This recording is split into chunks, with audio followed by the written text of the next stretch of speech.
Assalamualaikum warahmatullahi wabarakatuh. Saya daripada kumpulan 6 akan membentangkan tajuk kumpulan kami iaitu Haiwan menurut Al-Quran dan Sains.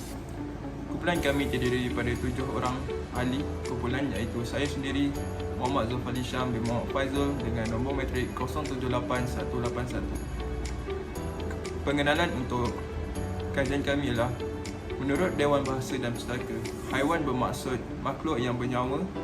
Dalam ayat-ayat Al-Quran telah muncul pelbagai nama haiwan yang telah Allah SWT turunkan dalam kitab suci Al-Quran. Sebagai contohnya surah Al-An'am yang bermaksud maksud semut.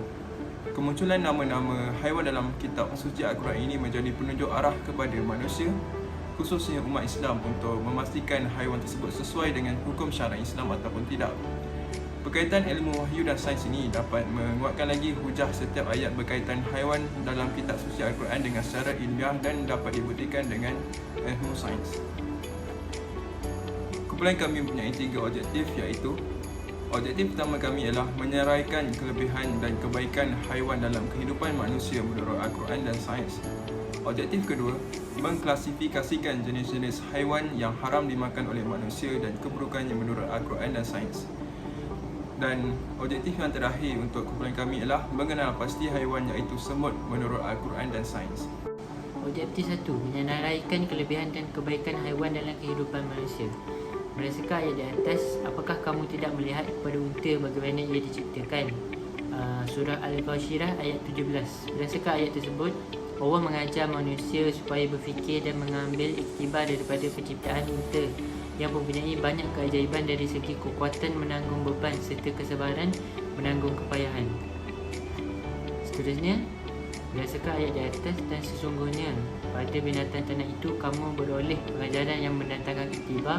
Kami beri minum kepada kamu dari apa yang terbit dari dalam perutnya yang lahir dari hampas makan dan darah, iaitu susu yang bersih, mudah diminum dan sedap rasanya bagi orang yang meminumnya. Surah An-Nahl ayat 66. Melalui ayat tersebut, Allah meminta manusia mengkaji binatang ternak seperti unta, lembu, kambing dan biri-biri dengan rezeki susu yang amat berkhasiat. Menurut sains pula, hubungan manusia dengan haiwan dalam aspek pemakanan banyak dilakukan di dalam jurnal-jurnal penerbitan, termasuklah dari segi kesan pengambilan daging dan susu haiwan terhadap kesihatan manusia.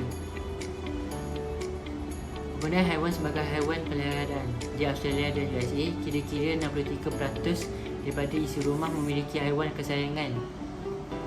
Lebih kurang 500 juta haiwan kesayangan dipelihara oleh penghuni-penghuni kota besar di Amerika, dan mereka membelanjakan lebih $40 juta setahun hanya untuk memberi makan dan menjaga haiwan-haiwan tersebut.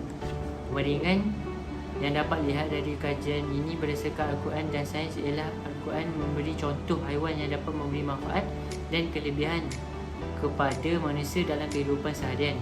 Sebagai contoh, haiwan iaitu unta. Unta mempunyai pelbagai manfaat kepada manusia seperti kenderaan untuk mengangkut barang. Hasil tenusu boleh dijadikan mentega dan keju. Selain itu, susu unta juga dikatakan boleh merawat penyakit-penyakit tertentu. Haiwan-haiwan yang lain juga mempunyai kelebihan tersendiri selain daripada dijadikan keperluan makanan manusia. Terdapat haiwan yang dijadikan Allah SWT sebagai haiwan peliharaan bagi manusia seperti kucing dan anjing. Objektif 2. Mengklasifikasikan jenis haiwan yang haram dimakan oleh manusia dan keburukannya menurut Al-Quran dan sains.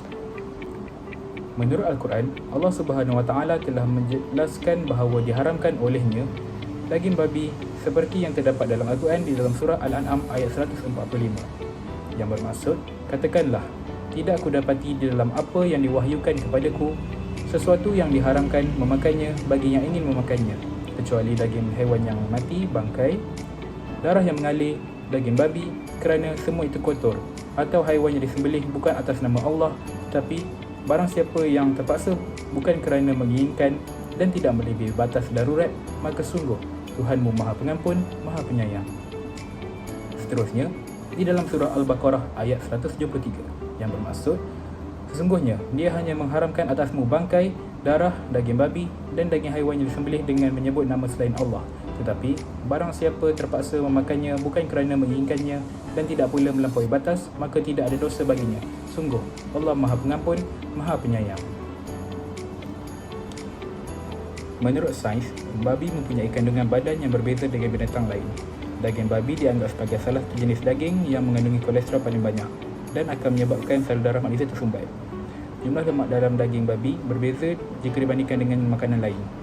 Selain itu, daging babi juga mengandungi cacing pita yang boleh menyebabkan gila dan histeria. Selain itu, daging babi juga mempunyai virus dan bakteria-bakteria lain. Berkaitan dengan keburukan daging babi, terdapat beberapa sebab. Antaranya ialah, babi ialah haiwan paling kotor, babi suka makan bangkai dan najisnya sendiri. Babi juga sangat suka berada di sekeliling tempat yang kotor, tidak suka berada di tempat yang bersih dan kering. Banyak babi mempunyai tabiat yang buruk. Bandingan haiwan yang haram dimakan mengikut konsep Al-Quran dan sains. Menurut Al-Quran, haiwan yang haram dimakan adalah babi, bangkai, darah yang mengalir dan haiwan yang disembelih tanpa menyebut nama Allah, manakala menurut sains, haiwan yang tidak boleh dimakan adalah haiwan yang kotor dan mempunyai kandungan badan yang tidak sesuai untuk dimakan oleh manusia. Menurut Al-Quran, babi diharamkan kerana babi merupakan najis mughalazah, manakala menurut sains, babi tidak boleh dimakan oleh manusia kerana mengandungi pelbagai penyakit bahaya yang akan memudaratkan tubuh badan. Objektif yang ketiga, mengenal pasti haiwan iaitu semut menurut Al-Quran dan sains. Kita tengok kepada terjemahan surah Al-Nam ayat 18 sehingga 19. Maralah angkatan itu hingga apabila mereka sampai ke Wadi Nam, berkatalah seekor semut, wahai sekalian semut, masuklah ke sarang kamu masing-masing. Jangan Sulaiman dan tenteranya memijak serta membinasakan kamu, sedang mereka tidak menyadari. Maka tersenyumlah Nabi Sulaiman dan berdoa dengan berkata, wahai Tuhanku, ilhamkanlah hadaku supaya tetap bersyukur akan nikmat-Mu yang Kau kurniakan kepadaku dan kepada ibu bapaku, dan supaya aku tetap mengejarkan amal soleh yang Kau redai, dan masukkanlah hadaku dengan limpah rahmat-Mu dalam kumpulan hamba-hamba-Mu yang soleh.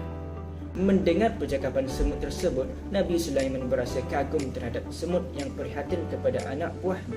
Dengan izin Allah, semut adalah satu haiwan yang mana amat berdisiplin dalam kehidupan mereka. Mereka mempunyai carta alir sendiri dalam koloni mereka bagi meneruskan kehidupan. Mengikut kajian sains pula, semut berkomunikasi melalui bau. Setiap semut ni, dia mempunyai bau yang berbeza supaya dapat membezakan ahli-ahli di setiap tugas. Kita ambil contoh, jika ada di satu tugas ni tiada bau semut yang ditugaskan di bahagian tersebut, maka semut-semut ini akan hantar pasukan baru. Dengan cara ini, mereka dapat menyusun atur kehidupan mereka. Dalam perbandingan semut dalam Al-Quran dan sains adalah, menurut Al-Quran, semut ini teliti dalam menguruskan kehidupan dan dianugerahkan oleh Allah kepimpinan yang baik. Manakala kalau tengok dalam sains, semut ni berjaya dalam menguruskan koloninya dan berkomunikasi disebabkan oleh bau. Hanya dengan mengenal melalui bau, semut dapat mengatur kehidupan mereka dengan berjaya. Untuk rumusan, jelas apa yang ada di dunia ini, sama ada di langit atau di bumi, adalah kejadian Allah Subhanahu Wa Taala. Contohnya, Allah telah mencipta haiwan dengan pelbagai kebaikan. Seperti haiwan dan tumbuh-tumbuhan yang ada di dunia ini memberi banyak manfaat kepada penghuni di alam semesta ini. Dan semua perkara yang Rasulullah SAW lakukan ialah satu rujukan pada kesemua umat Islam untuk sentiasa berada pada jalan yang benar. Dalam Al-Quran, terdapat beberapa ayat yang merujuk kepada penciptaan haiwan dan tumbuh-tumbuhan. Ayat-ayat ini menegaskan keunikan penciptaan Allah dan kebijaksanaannya dalam mencipta kepelbagaian alam. Contohnya, surah Al-An'am ada menyebutkan tentang hukum halal dan haram berkaitan dengan haiwan dan tumbuh-tumbuhan. Surah An-Nur pula menyentuh tentang perumpamaan cahaya Allah yang meliputi aspek kehidupan alam, haiwan dan tumbuh-tumbuhan. Keseluruhannya, Al-Quran memberikan panduan dan menunjukkan bukti yang nyata tentang haiwan dan tumbuhan, sama ada dari segi sains dan fakta. Ianya tetaplah menunjukkan kekuasaan Allah Subhanahu Wa Taala